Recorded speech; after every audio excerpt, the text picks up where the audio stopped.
Konferenca 4 ndërkombëtare mbi financimin e zhvillimit po mbahet në Sevilje, në të cilën po merr pjesë edhe presidenti i Serbisë Aleksandar Vučić, siç deklaroi ai. Tema më e rëndësishme që do të diskutoj me liderët botëror është prezantimi i vizionit të Serbisë në vitet e ardhshme. Bota ka nevojë për ndryshime konkrete dhe kjo konferencë është një hap i rëndësishëm në këtë drejtim, tha presidenti Vučić.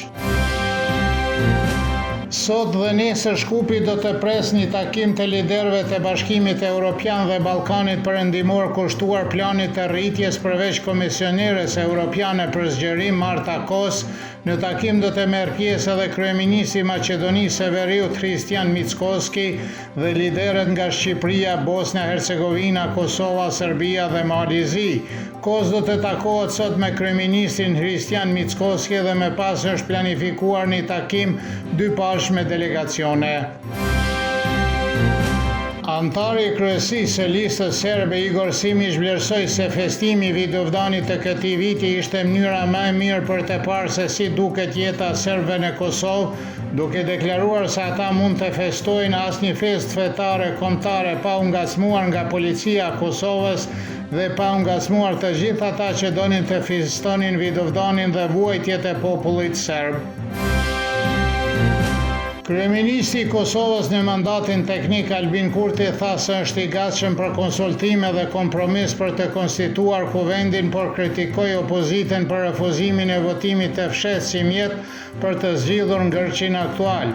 Siç thot ai, tashmë ka ofruar dy propozime. I pari është që partitë politike të delegojnë përfaqësues, kështu që nëse nuk duan votim të fshehtë të shfuqizojnë komisionin me votim, sepse nuk mund të rrëzohet pa votim.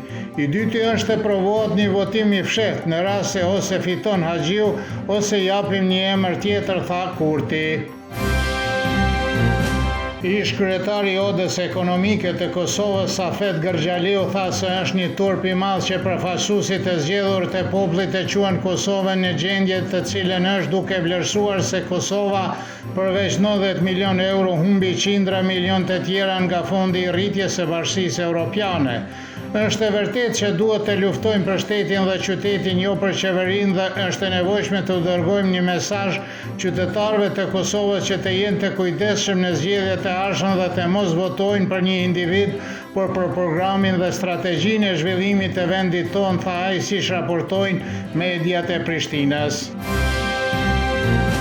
Prokuroria Speciale e Kosovës po planifikon të ngrejë padi për rastin e Reçakët dhe po punon shumë për të konfirmuar këtë për Kosova Online. Amer Alia nga Fondi për të Drejtën Humanitare të Kosovës. Bëhet fjalë për arsye politike dhe kërkim të një alibi për krizën e brendshme politike, përgjigjet avokati nga Beogradi Goran Petronijević. Danica Marinković, ish gjyqtare hetuese nga Prishtina, e cila udhëhoqi hetimin e rastit, gjithashtu beson se ringjallja e rastit e cila u hodh poshtë gjithashtu nga Haga pas 26 vitesh është motivuar politikisht. Prishtina nuk ka asnjë provë materiale për pretendimet e saj, thot Marinković, sepse masakra as nuk ndodhi. Ditët në vijim moti do të jetë me diell dhe shumë i ngrohtë deri në fund të javës, edhe më i ngrohtë nesër, temperatura rreth 35 gradë Celsius.